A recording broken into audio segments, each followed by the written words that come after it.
Ecuador is squeezed between Colombia and Peru, and about 80% of the production of cocaine of these two countries leaves through the ports of Ecuador to the US, Europe, China.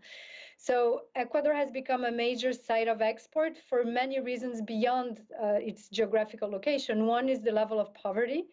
There is extreme poverty in Ecuador. We estimate about 40% of Ecuadorians living in poverty or extreme poverty, and only a third of Ecuadorians have adequate employment.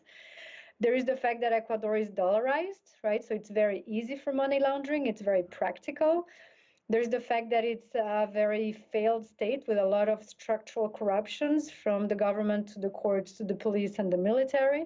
So it's easy to buy your way into the government.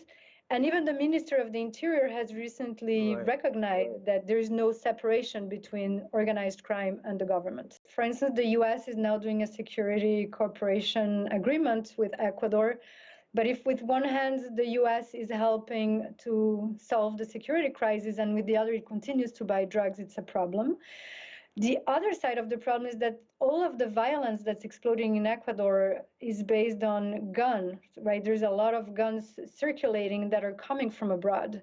So if the US doesn't control guns within the US and its export of guns, which Mexico is also complaining about it right now, the violence is going to continue to increase, generating not only violence, but very high levels of migration, and a crisis that keeps spilling over from one country to the next without ever being solved.